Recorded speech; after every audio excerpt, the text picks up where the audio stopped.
Randy Leach was born on the 25th of July 1970 to parents Harold and Alberta Leach. Randy was a senior at Linwood High School in 1988 and was only a couple of weeks away from graduation. Randy's father would describe him as an entrepreneur and a hard worker. He was an excellent student who always got good grades. In his spare time he enjoyed many outdoor pursuits, especially fishing. Randy wasn't sure what he wanted to do after graduating high school, but he was thinking of enrolling in trade school. On April the 15th, 1988, Randy seemed to be in a good mood. Nothing appeared to be out of the ordinary. He jumped in the shower and got changed. He had plans that night. He was going to run some errands and then attend a friend's graduation party. His dad had just bought him a new John Deere lawn tractor the day before and gave Randy $20 for wax for the mower that Randy was going to pick up at the local Kmart. Around 6:30 p.m. before leaving the house, Randy went to the kitchen and gave his mum a kiss goodbye before heading outside to the driveway to say goodbye to his dad. When Randy headed down the road in his mum's car and drove out of sight, little did they know that Randy was driving out of their lives forever. Before heading to the party, Randy made a few stops. Now I'm not entirely sure in what order he made these visits. However, he and a friend drove to DeSoto to a body shop which was restoring a red 1966 Mustang. This Mustang, as far as I'm aware, was to be his graduation gift. He also stopped at Stout's convenience store and purchased some candy, soda pop and gasoline. In this time frame he also stopped to talk to a couple of other friends. As a result of these errands, Randy did not arrive at the party until between 9:30 and 10 p.m.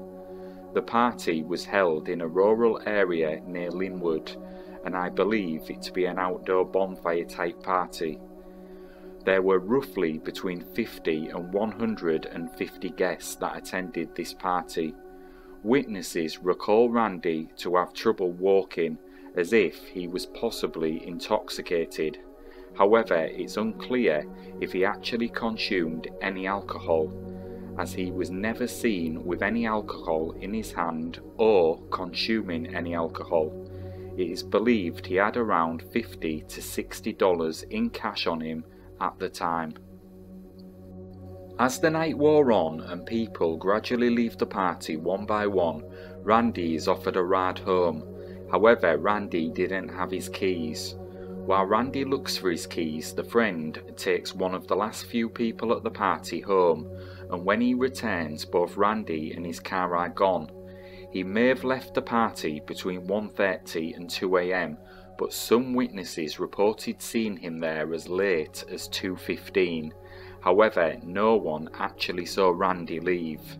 This is the last known whereabouts of Randy Leach. After this point, he is never seen again. That night, his parents slept through the night and did not realise their son hadn't come home until they woke up at 6 a.m. He had a 12:30 a.m. curfew at the time he vanished, and usually he honoured it. Randy's parents reported their son missing immediately. Investigators went to the site of the party Randy had attended, but it had already been cleaned up to the point you could barely tell a party had happened there, and there was no evidence to be found. Strangely, on the morning his parents realised Randy was missing, Harold sees an older acquaintance of Randy's drive by the couple's home on Highway 32 and then pass behind the Leach house. This seemed odd because it was so early on Saturday and he was only driving about 10 miles per hour, yet the speed limit was 55. At the time, Harold was too concerned about his son not coming home to think about this being significant. He later learned this man was amongst the last to have seen his son. The same man found a severed foot on the banks of the Kansas River in March 1989. The foot was not Randy's. This individual has since died, and it is not known if he had anything to do with Randy's disappearance.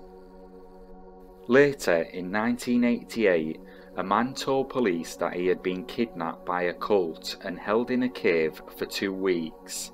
He said he had seen a corpse there that might have been Randy's. Rumours had circulated that Randy was kidnapped by a cult, so this piqued interest, but police searched the cave and found no indications that a crime had been committed there. They decided that the man had hallucinated the experience while under the influence of drugs. As the days quickly and painfully passed, the investigation got less and less, until it almost completely ground to a halt. Harold and Alberta soon realised that they were more or less on their own, and they were the only ones that were looking for their son. They felt abandoned by law enforcement.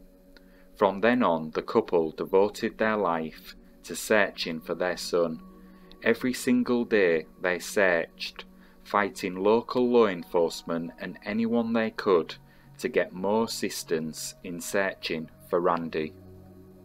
The couple hired private investigators and went to any and every length possible to search for their son. In the early 90s, they had sonar completed in several locations. Harold and a friend used an airboat up and down the Kansas River in search of Randy's car. With the help of volunteers and cadaver dogs, they cleared nearly 3 dozen locations in which Randy was rumoured to be. Harold and Alberta travelled nationwide to follow up on every lead and tip they received.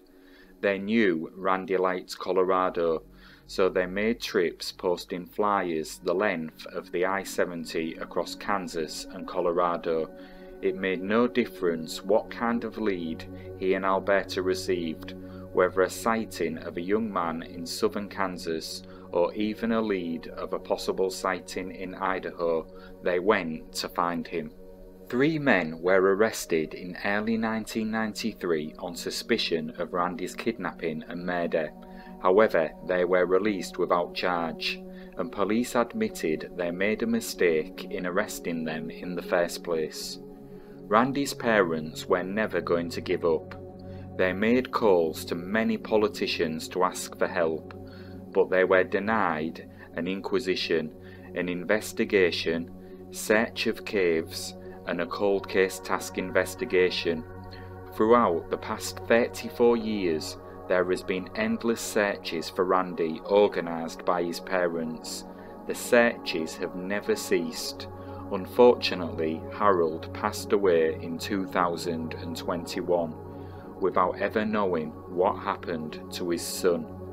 The house where the party was held was destroyed by a fire shortly after Randy's disappearance. A group of supporters said it will rally for Kansas Governor Laura Kelly to meet Alberta to discuss the establishment of a cold case task force to investigate Randy's disappearance.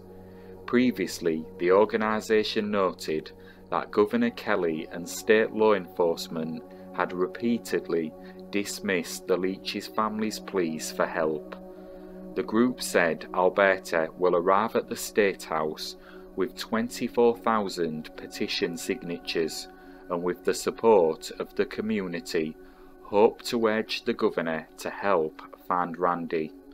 She will bring with her 2 petitions, a current one and one from 1991 with 12,000 signatures, which she and her husband used to ask for an investigation into Randy's case, which never happened.